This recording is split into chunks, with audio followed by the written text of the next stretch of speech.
Hello friends, today we are gonna talk about CSK Chennai super Kings IPL 2024 squad के बारे में उनकी हम बात करने जा रहे हैं, जो कि मिनी ऑक्शन अभी रिसेंटली हुआ है और उसमें उन्होंने क्या क्या परचेजिंग की और किस तरह से उन्होंने होल्स को फिलअप किया है। तो उसके बारे में आज हम रिव्यू करेंगे, जो जो कुछ उन्होंने प्लेयर्स को जिनको रिलीज़ किया एंड देन उनके बदले जिनको रिटेन किया।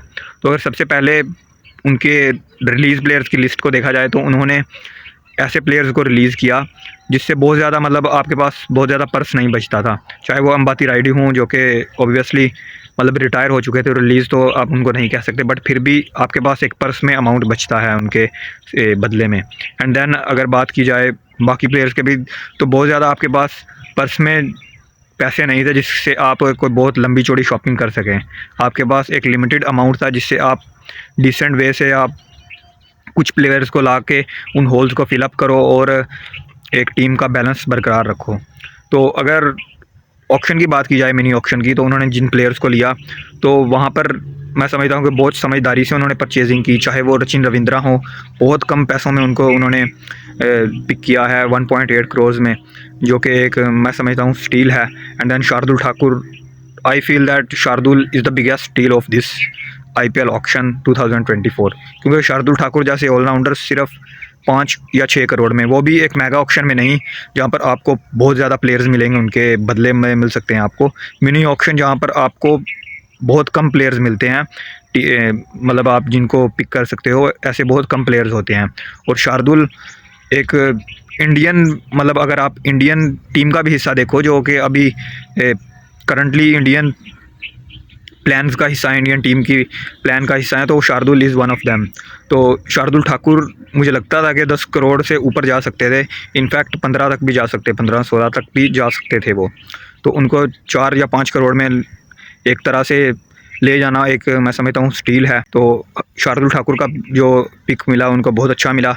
एंड देन डैरिल मिचेल थोड़ा सा एक्सपेंसिव आपको ज़रूर लगेंगे, बट जो उनकी रेपुटेशन एक क्रिएट की उन्होंने वर्ल्ड कप में, तो मुझे लगता है कि फ़ेयर प्राइस है, उनके साथ फ़ेयर है। इतना लग सकता था, आप ये नहीं कह सकते कि उनको बहुत ज़्यादा ओवर रेट किया गया। 15 crore is not too much जिसे आप कह सकें कि Daryl Mitchell is not of that calibre player जो अपने प्राइस टैग पर पूरा ना उतर सकें। और चेन्नई को मुझे लगता है कि वो मिडल ऑर्डर में उनकी बहुत ज़रूरत, जहाँ पर अंबाती रायडू ऑब्वियसली रिटायर हो चुके हैं और उनका रिप्लेसमेंट के तौर पर आपको एक ऐसा प्लेयर चाहिए था जो कि इनिंग्स को भी बिल्ड कर सके, और एक एतमाद वाला मिडल ऑर्डर प्लेयर चाहिए था, जो कि मुझे लगता है डैरिल मिचेल पूरी तरह से वो प्लेयर हो सकते हैं साबित। एंड देन रचिन रविंद्रा, शायद आप उनको खेलता हुआ ना देखें इस IPL में, बट एक फ्यूचर के तौर पर महेंद्र सिंह धोनी और बाकी CSK की मैनेजमेंट ने उन पर इन्वेस्ट किया है और वो फ्यूचर में बहुत काम आएंगे CSK के लिए। और डैरिल मिचेल की अगर बात की जाए तो उनका एक जो उनकी तरफ जाना CSK का, इस चीज़ को भी देखकर हो सकता है कि मोइन अली का जो रीसेंट फॉर्म है रिसेंट IPL में, लास्ट IPL में, वो भी बहुत आउट क्लास नहीं रहा। क्योंकि बॉलिंग की तो उनसे आपको ज़रूरत नहीं होती मोइन अली से, क्योंकि आपके पास ऑलरेडी जडेजा और एंड देन आपके पास महेश दीक्षाना होते हैं स्पिन के ऑप्शन में। तो आपको बॉलिंग उनसे बहुत ज़्यादा नहीं चाहिए, एक प्रॉपर बैट्समैन आपको चाहिए, और वो मुझे लगता है कि शायद इस बार डैरिल मिचेल खेलेंगे मिडल ऑर्डर में in place of Moeen Ali. तो डैरिल मिचेल हो गए मिडल ऑर्डर में, जो उनको चाहिए था एक ऐसा प्लेयर। एंड देन अगर बॉलिंग डिपार्टमेंट में बात की जाए तो उनके पास बॉलिंग में ऑलरेडी बॉलर्स थे, चाहे वो मनीषा पथिराना हो, महेश दीक्षाना हो, या फिर वो दीपक चाहर हों और मुकेश चौधरी हों with the new ball.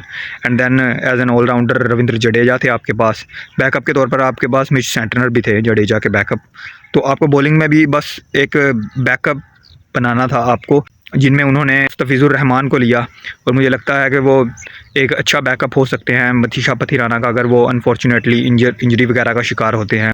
And then most importantly Shardul Thakur, जो लोअर ऑर्डर आपको देंगे, बहुत काम देंगे लोअर ऑर्डर बैटिंग में and with the bowling as well. तो शार्दुल ठाकुर का भी एक जो है इम्पैक्ट बहुत ज़्यादा पड़ने वाला है चेन्नई सुपर किंग्स के लिए, क्योंकि आपके पास न्यू बॉल बॉलर्स ऑलरेडी हैं, चाहे वो दीपक चाहर हों या फिर महेश दीक्षाना हो या फिर वो मुकेश चौधरी हों। तो अब इम्पैक्ट प्लेयर्स के साथ आपको 12 के साथ चलना पड़ता है, और इसलिए आप एक एक्स्ट्रा बॉलर चाहो या फिर एक्स्ट्रा बैटर चाहो तो आप खिला सकते हो, अफोर्ड आप कर सकते हो वो। तो चेन्नई की टीम एकदम ठीक ठाक लग रही है ऑन द पेपर, और hopefully they will make it to the playoffs this time to.